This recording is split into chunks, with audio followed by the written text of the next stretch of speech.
A local bar announced it is temporarily closing after 24 new cases of the coronavirus were tied to the business. We look into what health district officials say if an employee or a customer tests positive for COVID-19. Weather changes taking place this weekend. Much colder, yes, but there's still a fire weather danger and rain heading our way all over the course of this weekend. And a warning tonight about fake cards that are circulating that claim to exempt people from wearing a face covering. How the people who actually need them are reacting. Good evening and thank you for joining us for KREM 2 News at 5 on this beautiful Friday evening. I'm Mark Hanrahan. And I'm Whitney Ward. It's good to have you here tonight. Our top story is that Borrachos in downtown Spokane is temporarily closed for cleaning this evening. That's after 24 new coronavirus cases have been tied to that one location. So for the very latest, we are turning straight to KREM 2's Shayna Walltower, who is live outside tonight. Shayna?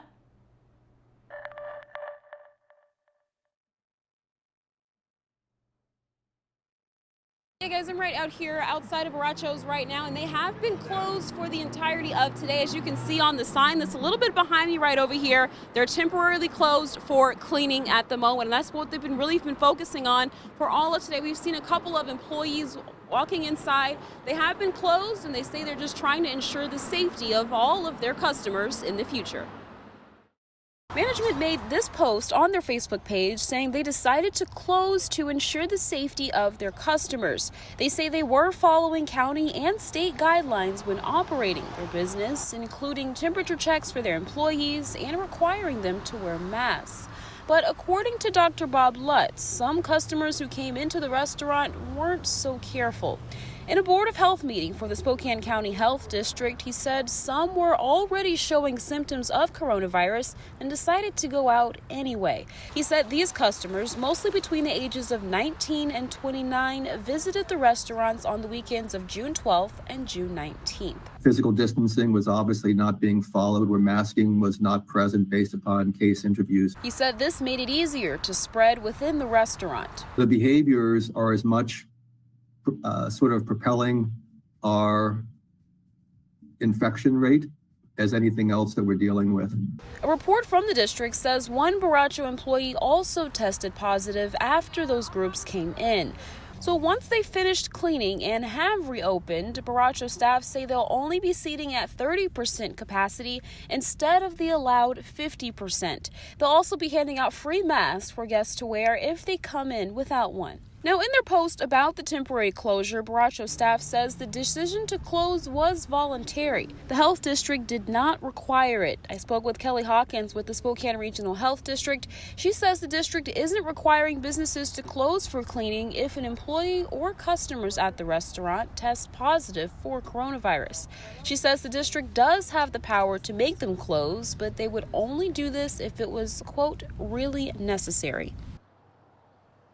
Now, the decision to temporarily close the restaurant for cleaning was a pretty big decision for the restaurant, considering they are a popular spot, especially for nightlife in the downtown area. Reporting in downtown Spokane, Shayna Walltower, KREM 2 News.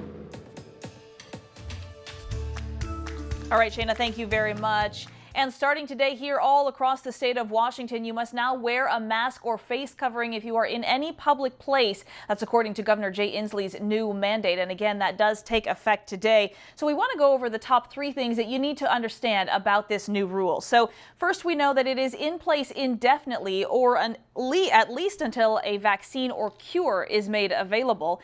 Many department stores now selling cloth masks that range in adult sizes to child sizes, but you can actually just use a bandana or a scarf too. Governor Inslee is requiring face coverings now because the science behind them is getting a lot more clear that they do help slow the spread of this virus. Mark?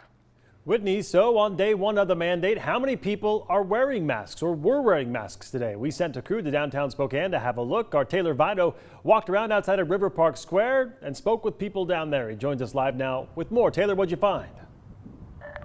Well, yeah, Mark, you know, it was a little bit of a mixed bag. So we were walking around downtown near River Park Square, and based on what we saw, I'd say about half or 60% of people were wearing masks. Now, again, that's by no means an official poll or anything like that, just an observation. Some people were putting their masks on only when they were walking by other people, and others just weren't wearing them at all. Of course, as we've been talking about, that opinion on wearing a mask has varied greatly. It just depends on who you ask. You'll recall that protesters gathered outside Washington State University's nursing school yesterday while Governor Inslee was there, and those protesters were opposing the mask mandate. But again, in downtown, at least just half of the folks we saw were wearing masks. We talked with one woman who absolutely agreed they should be mandatory, others who didn't necessarily see the point of masks. What was interesting, though, was that we certainly noticed some people who were putting on masks once they saw our camera was pointed their direction. So there you go. But again, you need a mask if you're outside, and that's the big thing, and you can't stay 6 feet away from other people. We chatted with one man outside River Park Square who was wearing a bandana, which works as a face covering, we should note. He didn't necessarily agree that everyone should be required to wear a mask, but he was wearing a covering because he knew it was required. It's almost idiotic, like all these new cases, you know? It's like people are just, pretty soon they're just gonna be dying, you know what I'm saying? It doesn't really make sense. I mean, people wanna get the economy going, but like, that's not gonna help us if you're dead, you know what I'm saying? As we've touched on this before, the order requiring face masks is legally enforceable. But here's the thing, authorities have continually stated that their emphasis will be on educating people about masks and not writing tickets. So if you need a mask yourself, we have a link on our website on where you can buy them in Spokane. And we should note, businesses and nonprofits, or at least certain businesses, are able to get masks for free. To get those links, you can text the word masks to 509-448-2000, and we will be able to send that to you. Live in Kendall Yards, Taylor Vito, KREM 2 News. Taylor, thank you very much. The face mask quickly becoming a symbol of the times we are living in. Today, businesses already adjusting to the new mandate. KREM 2's Brandon Jones explains how they're adjusting. Day after day, business owners are figuring out a way to maneuver through this coronavirus pandemic. For example, new rules go into place every day. You have to wear a mask if you want to go into public places, but somehow, some way, they're figuring out a way to push through this crisis.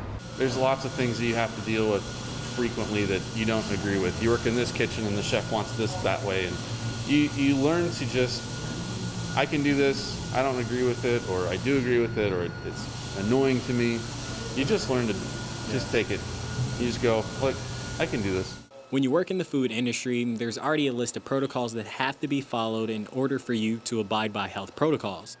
Because of that, restaurants like Gardner and Ryegrass downtown aren't thrown off guard by the new mask mandate. If anything, they see it as beneficial for the safety of their employees and customers. And we know that there's an end date to this stuff at some point. We'll be okay. Tables have been spread apart along with additional outdoor seating since they reopened. Masks are now required before and after you eat, but customers have shown appreciation for this effort. Yeah, and actually there's a lot of people who are more than happy to just come in and they're like, thank you so much for being open. I go, thank you so much for being here. There's also been some food trucks in Spokane that are doing their best to stay up to speed. That includes signs asking customers to stay 6 feet away while they're in line, and being outside helps people follow those guidelines. It's actually been busier for me. I've been selling out a lot, almost every day, so. Rod Smith is the owner of Big Rod's Texas Barbecue, and according to him, the standards that have been put into place recently are nothing new to his truck.